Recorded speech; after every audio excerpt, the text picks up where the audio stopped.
Hey, everybody. Welcome to the Route to Freedom podcast. I'm really excited today because I've got a friend of mine with me, Jim Frey. Jim's been in the SBA space since 2004. He's a real expert at this. And in my brokerage business, of course, I'm talking to a lot of buyers that are wanting to use SBA, and there's so much confusion about that. Even on the seller side, do they even want to work with somebody with SBA? So, Jim, thanks for making time for me. I know that you're traveling a lot. I talked to you. I think you were somewhere near Yellowstone last time, and now you're in Washington. So, thanks for taking time to be here. Yeah, definitely. I enjoy it, and but glad to talk to you. Yeah, let's get to it. Yeah, let's dive in. First, we were talking earlier about the acquisition entrepreneur and some of the online content that's driving people to think that, it's easy to get into a business with no money, run it remotely. You just kind of work out this magic and suddenly you're an entrepreneur with all these little acquisitions that you've done. Are you running into that much? Yeah. So I think it is a double-edged sword, like a lot of things. But there is a lot more content online, education about acquisitions, about SBA and things, and that's a good thing because the buyers are coming to people like me and people like you, and they are more educated. So that in general, that's good. But then some of the education may be a little misleading, and kind of you alluded to some of it. So sometimes there's some things out there that you can buy, a business, no money down, or, or just use an investor. You don't need money, just use your investor's money. So, and sometimes that is the fault of the buyer too. They only hear what they want to hear sometimes. So there's some good services, good consulting out there, good videos, good content, but there is some stuff that's just trying to get the attention, and it's not always clear and true. So probably the one biggest thing is like, okay, you can buy, $1 million business with no money. And they're saying, okay, the seller will hold some money, hold a seller's note for part of it, and then you can get the investor to put in the rest of it. And you don't even have to pay anything towards it. And in my experience, I've worked for 5 banks, and I still talk to people that work at other banks, colleagues or former colleagues of mine. And there's not a lot of banks that are doing that. I'm sure there are a few that would allow that structure. But usually a buyer has to put in something, at least 5% out of their own pocket. And so that idea, I can buy it 100% financing or some other thing without anything out of pocket is not realistic. What else are you seeing out there from your point of view? Well, that's pretty much it. I'm seeing, I'll give you an example. So I got a call from a guy looking at one of the businesses that I have listed, and he's in the upper Midwest, white collar guy, been in corporate America for a while, and decided that he wanted to get out and do this entrepreneur acquisition type of thing. And he's been doing it for a year and a half, and he's made a number of offers, and he's been shut out of everything that he's done so far. Yeah. And he's, from my perspective, what I'm seeing is a fairly young guy that had a pretty good run in corporate America, saved some money, and he decided to make it his full-time job, I think based on some online videos, that this is how you do it. And he's trying to do that, but he's eating into his cash every month that he doesn't have a deal done. And I didn't know that till we got toward the end of this conversation with him. And I said, how many deals have you tried to do? I can't remember, it's 3, 4, 5 deals. And you haven't gotten a deal closed yet? No, not yet. And so I was aware of something that I don't even have listed myself. And I said, you might think about approaching it this way, but he's pretty married to that idea of much like you're saying, maybe no money down, maybe 5%, and he's staying the course, good for him. But I'm thinking, wow, you could buy something smaller that you got involved in just to get your feet wet and learn it, and then start buying other places using that as the resource. And in the time that you've been doing it, I think you would have been a lot further ahead, but who knows? But that's common. I think there's a lot of misconception out there, and this idea that SBA's, anybody can get one, it's easy. So maybe that's a good thing to ask, is what SBA actually is, what it isn't, and how that process works. Because when there's a combination, I think, of the SBA loan, and the SBA is the guarantor. But then you have, like you mentioned or hinted to earlier, there's a bank that has to be partnered in that too, that actually comes up with the cash, right? How does that work? So I think, yeah, you're definitely on the right track. I think some of either the content isn't telling the buyers, or maybe the buyers aren't hearing it or listening. The kind of the key things that I see in some of these groups and education and content that we're talking about. So as a buyer, you're going to have to put in at least 5% of your own money out of your own pocket. So if you have an investor or the seller's carrying money, sure, we can work with that, but a buyer's at least going to have to put in 5% out of their own pocket. And they're going to have some leftover liquidity. The SBA calls it post-closing liquidity. It just means some cash reserves left over after you put your injection, whether it's 5%, 10%, or whatever. After you put that in, the bank and SBA still want you to have some money left over, right? For the what ifs, the working capital, the personal cash reserves, God forbid you have a health issue, whatever. Someone leaves you, maybe an employee leaves you, maybe, you lose a client during that transition when you do buy the company. So that's one thing. It seems like a lot of these, online education forums aren't telling people, or the buyers aren't hearing it. So typically they need more money out of pocket and more money left over after the fact, and then also it kind of, if you look back at the 90s when there was some of the real estate content online, people, no money down offers for real estate, it almost kind of reminds me of some of that. People were encouraged to put no money down offers on real estate back in the 90s to buy investment real estate. So it's almost the same thing now that, just put out 10 or 20 offers and see what you could get. So it really kind of seems like that in some ways. And now there's so many buyers doing that. Sellers are kind of confused. They're getting all these offers. They're not always the best offers. I actually worked with one of these online content consultants, and they had different levels. You could kind of just buy in and just get their online content. You could kind of get one level of coaching. I think it was for $20,000 or $30,000. And they even had a super coaching kind of one-on-one thing for $100,000. It was crazy. And they reached out to me. It was a referral. So I thought, oh, this is going to be a good source of leads. Over a year, they sent me 175 clients. Out of that, I think I only did 2 loans. And they told me their stats, only about 20 of those people did a deal with anyone, with any bank. So that's kind of crazy if you think about it. These were people who gave out LOIs to usually more than one deal each. I had one group, 2 brothers and a cousin. They came to me, and through me at least, they went through 16 different LOIs and different things. So, and they were kind of the buyers who thought, oh, we can live in another state and run this business that was worth $3 million from another state. And, so that's the kind of things we're sometimes seeing. And it's just not realistic. Typically, you're going to have to live in the state, hopefully have maybe some transferable experience, which they had some, but you're going to have to be there. You can't run, a business worth $3 million with 20 employees from across the country, and at least certainly for a year or two during that transition. So that's kind of what I see as the biggest challenges. Yeah, we also had, go ahead.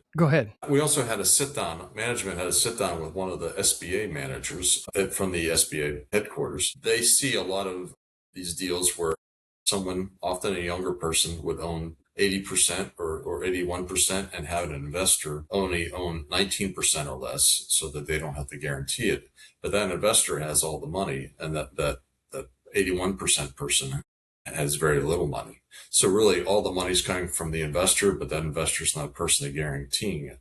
So actually the SBA has said that they really want to see less of those deals as well. So a lot of banks aren't necessarily comfortable anyhow, but now we're even getting more pressure to kind of step away from those types of deals.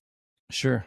And, in those, can you clarify quickly the difference between, or how an SBA pre-qualification works in cooperation with a term sheet? Because I think some buyers feel that they should be treated with the same respect almost as a cash buyer because they have a pre-qualification from SBA. That alone isn't that just a preliminary, hey, based on what you've shared with us, we should be able to do a deal like this, but we also need a bank and the bank's term sheet on this before you can present yourself as a ready and able buyer? Yeah, I think so. So a couple things. It depends on the bank. Because like I said, I've worked for 5 different banks, and personally, when I worked with some other banks, we weren't able to necessarily pre-qualify, pre-approve, whatever you want to call it, a buyer.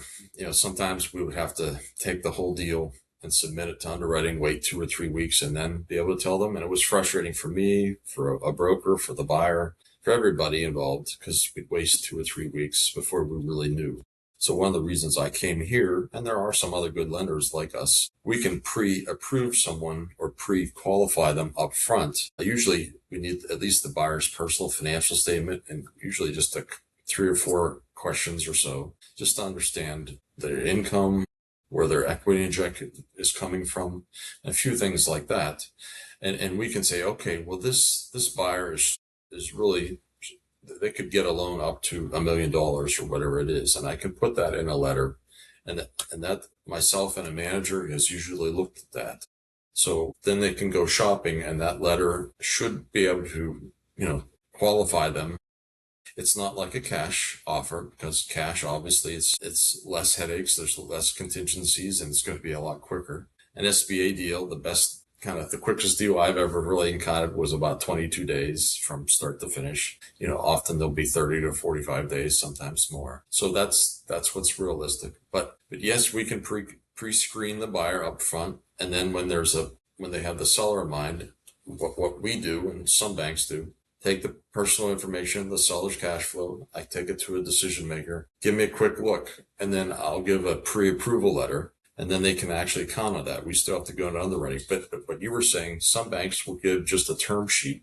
And you really have to, it's semantics sometimes. What does that really mean? Some banks, because I used to do it at other banks, here's a term sheet. These are our terms. That doesn't mean that they looked at the buyer. It doesn't mean that they looked at the seller. It doesn't mean that they really qualified them. So just buyers should understand what that really means. Sure. So a term sheet might be nothing more than the fact that the buyer says, yeah, here's what I'm looking for, and seller's discretionary earnings are this much and the revenue is this much. What do you think? And when the term sheet just says, well, assuming that everything is this way, then this is probably what we can do. It's not by any means a guarantee, or it gives you some confidence, but not as much confidence as you might hope for. Yeah, that will vary from bank to bank. Because when I was at other banks, we were told sometimes just put a term sheet to the deal. You don't even have to look at their information. Get the deal off the street, and then you look at it. So some banks do that. I no longer want to do that. I want to pre-qualify it up front. So if I start working with the buyer and seller or the broker, it's I know I can help them. I'm confident I can do it. I don't want to waste anyone's time. So, but the term sheet can mean different things to different people. And I don't even personally use that term when I give a document. I call it a pre-approval letter, because it just means something different to me than it does to other people. But yeah, it can be a big deal. It doesn't really have any weight behind it. So yeah. Well, if we can, let's turn that around. Let's look at it from the seller standpoint. What makes... Yes. Obviously, I'm in the pool industry, and I'm interested in pool service businesses or pool industry businesses specifically, because I know that it's my most recent experience. I know that well. What makes a business, or if you want to be more specific, a pool business, financeable? What are you looking for from the seller's standpoint? Because the buyer's showing up, they're pretty excited. It looks like it might be a good deal. But the buyer or the seller's got their work that they've got to do too. And they've got to be able to provide some things, and it's got to be functional so that it is financeable. What's that? What would that look like? What would you be looking for? Yeah, no, those are a good point. First of all, the cash flow is a big part of it. Does it cash flow sufficiently to meet a certain debt ratio? And that'll determine what loan amount it'll support. So that's a big thing. That's one of the main things. But then, in some industries, we look at licensing. Is there a certain type of licensing someone needs in that state? And how long would that take? But then specifically, okay, this, ABC pool business, what's the seller's roles and responsibilities? Has the seller done everything? Is he or she, doing all the sales and all the service? And, are they tied up, or do they have, Fred the foreman and Sally the salesperson? And are they, ideally, it'd be nice to have a seller, he goes away on vacation a couple times a year, or he's kind of hands off, and he has some key employees running it, so that actually looks good often. because the buyer can step in and, maybe they take on some more responsibilities they don't. The thing it's difficult if the seller has most or all the responsibilities and relationships with the vendors or customers. And then when that seller leaves, gosh, there's a big void. And the buyer really has to step into things and try to make things work. That's the biggest challenge I see. Yeah, I can see that. And, I had a business that we sold in the upper 7-figure range. But we had a number of businesses that we had at the same time. And just the fact I was spread so thin, I couldn't spend very much time on any of these were all in the senior living industry at that time. And I couldn't spend that much time in them. So when we had a buyer and we were selling the group of, it's basically a continuum of care, 3 individual businesses that were all branded similarly and obviously connected to some degree. But the closing thing, that the buyer gave us a full price cash offer. We were driving between locations and he had asked me, how many hours a week do you spend on these? All 3 of these businesses. Mm-hmm. Maybe on a good week, 10 hours, typically 5. And he said, so you personally are responsible for these, you're doing your thing for these 3 businesses and you're spending 5 to 10 hours a week on it. Yeah, I should spend more, but yeah, that's what I'm doing. And he reached over from the passenger seat, said, deal. Yeah. And that was it. And then we swept right through closing and had a big employee meeting. Hey, everybody. Yeah. I'm sure you're not going to be thrilled about this news, but here's what just happened. And I want to introduce you to these guys. It's really great. And so that made the difference. It was the fact that for him or for that company, they actually owned they were a larger regional, growing quickly. Yes. That was their thing, was they could look at it and say, okay, so I can put this in a manager's portfolio and expect them to do their work in 5 hours or 10 hours a week. And that works out for them. Otherwise, it operated on its own. So that's important, because one thing I see in the pool industry is that a lot of these guys are pretty hands-on. Mm-hmm. And when they sell their business, there's going to be a void there. Yes. The one that we bought, not so much. Well, I take that back. I was pretty active right out of the gate. I was there a lot. So maybe that's not fair, but that's a big deal. Thinking about that, when you were talking about cash flow, I'm sure this comes up a lot. So imagine you're a seller and you've been in your business a while and now you want to sell it, but man, you've worked really hard not to make any money on a tax return. Yes. And you're successful at that, relatively successful. Yeah. So you've done everything you can to minimize your taxes. And at the same time, you're kind of cut your throat when it comes to financing and the buyer looking at it. Everybody's wanting to see that it's got positive cash flow to pay for it. And it's like, well, you know what? I spent the last 15 years trying to make it not have cash flow. Yes. But do other things to make that work. Do you run into that much? And how do you cross that bridge? How do you help a seller find their way to, because the seller's looking at you saying, it makes more money than that. And you're like, not based on what I'm seeing, you're going to have to help me here. Yeah. So to kind of back up what we were just talking about, sellers' roles and responsibilities and this, hopefully a seller is thinking about this a little bit more than, hey, 6 months down the road, I want to sell my business. Hopefully, ideally it's 3 years before that. That rarely happens. Hopefully it's as long as possible, at least a year, because what that means is, for my roles and responsibilities, I am going to start delegating. I am going to start having Sally sell some more, Fred do some more work. And even if I take in a little bit less money, getting these managers stoked up so a buyer can come in easier.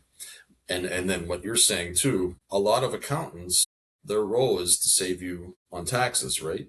So they want to make you tax efficient or pay the less taxes as you can. And that's their role, and it's nothing against them. But that's not always in the best interest to sell a company or get a loan. The loan is based off of cash flow. So sometimes, yes, they will try to minimize the profit, minimize the taxes, and that is detrimental to getting a loan, detrimental to the valuation. A valuation's often a multiple of cash flow or EBITDA. So if an accountant's shrinking that's going to hurt you that way. So it's kind of like you can't have it both ways sometimes. So that's another thing you have to really start thinking about. Maybe I have to pay a little more taxes right now, but it'll benefit me later with a better valuation and a better sales price. So that's a really important thing. And some people are saying, yes, hey, there's more money there. If it's cash business, hey, I'm taking in cash, I'm not reporting it. Well, that's not good. You should report it all, especially if you're going to try to sell it. And then they're saying, hey, I'm writing off all these other personal expenses as a business. I understand it. A lot of people do that. My family had a business. We did it in different ways.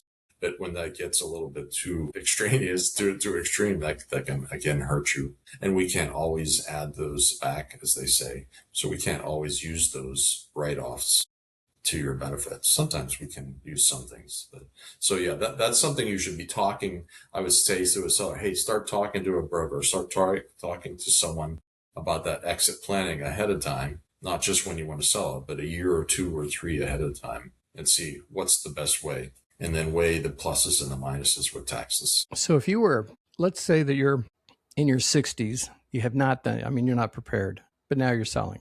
You're motivated for whatever reasons. You're motivated. I got to sell. I have to sell. I want to sell. Whatever. I'm going to sell. But you've been great at that. From your perspective as a lender, you've got limited resources. But is that where the seller should be prepared to do some owner financing or do something it seems to me the seller could sit down with the buyer and say, look, I'm going to show you something. And he's going to show the buyer something. The buyer's going to go, oh, okay, I see the cash. I see where that's at. It's like, I know this is causing a problem because it's not, here's the tax returns, here's this. Is that where a seller should probably step up and go, you know what, because of the way I've done my taxes, I recognize that you're not going to be able to finance like you'd like. You'll get part of it, but you're not going to get as much as you'd hoped. I'll make up the difference and I'll owner finance the balance that they're not covering, so long as you have some cash. Like you said originally, the buyer really does need to have some skin in the game. It can't just be a game that they're playing with everybody else's money in life. They've got to be in it as a partner too. But can that work? Yes. So a seller note, we often don't require seller notes unless we kind of see some of the weaknesses or something to mitigate or overcome. And there's 3 main things. Kind of we were talking about, again, keep saying it, the seller's roles and responsibilities. If the seller's everything in the business, now they're exiting, that's a risk. So the bank's looking at all the risks, in a very simple way. A strength is a brick in the wall, and a risk or a weakness is taking away the brick, and you don't have enough bricks in there, the wall's going to fall. It's not going to be strong enough. So if there's a risk, seller's involved in too much and too many things like that, it's not delegated. Or maybe there's a concentration. That's one thing we haven't talked about yet. So maybe they have a client concentration. Maybe one client has over 30% of their business. And what happens during the sale if they lose some or all that? Is there a contract in place for that client? Things like that. So that's a risk. Another thing is what you're saying. The cash flow or valuation isn't necessarily there. They're asking this price, and maybe there's that gap. The bank, and remember, with every SBA loan, we have to get a third-party business valuation to get an arbitrary objective valuation on it too. So usually the bank and that valuation are pretty close. In my experience, almost very close. So again, if the seller's asking this and that valuation number comes in here, yes, we need a seller note to bridge that gap. And it could be for any one of those weaknesses, or maybe there's another weakness or mitigation. So that helps overcome that risk. And there's even some ways you can make those notes forgivable partially or fully. So, you can't do an earn-out with an SBA loan. But if you kind of flip it and think in reverse, you can do a seller note that's partially or fully forgivable too. So maybe that's kind of based on some sort of performance, and maybe you have another seller note that's not forgivable. So there's some creative ways we can do that overcome those valuation or cash issues or whatever. Gotcha. That's great information. That really helps a lot. So if before we wrap up, can you think of a recent deal that was kind of textbook ideal and how it worked with the buyer and the seller that you can just, to wrap up, share what a good SBA deal that closes looks like? Yes. So really, a deal that cash, I can't remember the exact price, but I'd say it was like $1.5 million. So it was really valued, maybe even slightly over that. Maybe the seller knew it, but they were willing to hand it over to the right person. The seller was concerned. Seller planned ahead. They had the right people in place as far as the management, and they were slowly stepping away. They didn't tell everyone that it was up for sale, but they were delegating and saying, hey, we want to give you more responsibilities. So they were planning ahead that way. They were trying to do the right things with the financial statements. They were trying to keep the financial statements cleaner, because sometimes you'll see, especially on smaller deals, the financial statements are a mess, right? They're not really inputting them right. Maybe not. They're taking shortcuts.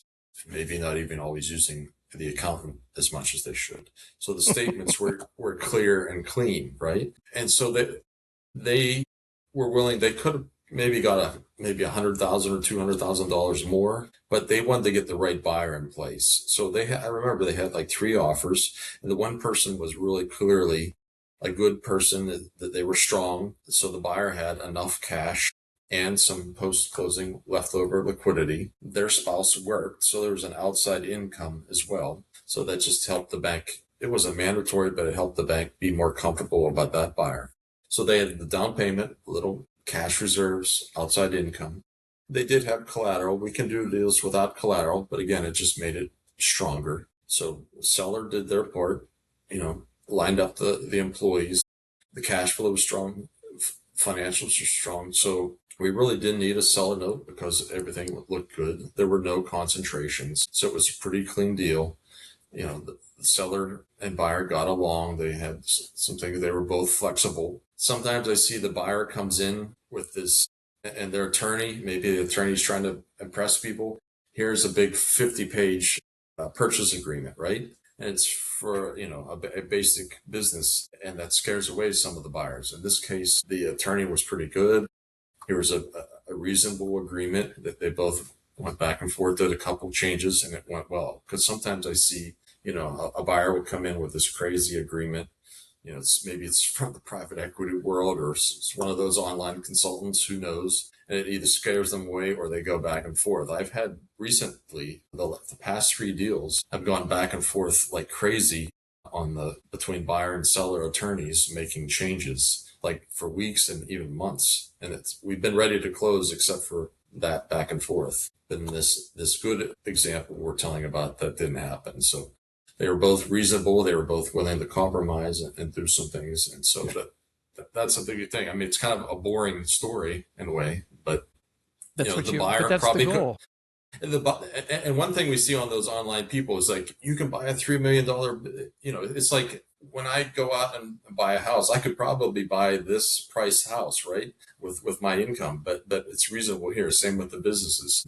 I can afford a $3 million business, but reasonable, to make everything work well and easier this level. So that this buyer too, it could have bought something bigger and grander, but it was a great deal for everyone involved. That's perfect. That's the way you want it to work. Yes. But everybody's reasonable. You've got attorneys that are reasonable. You have to surround yourself with just good professionals. Great.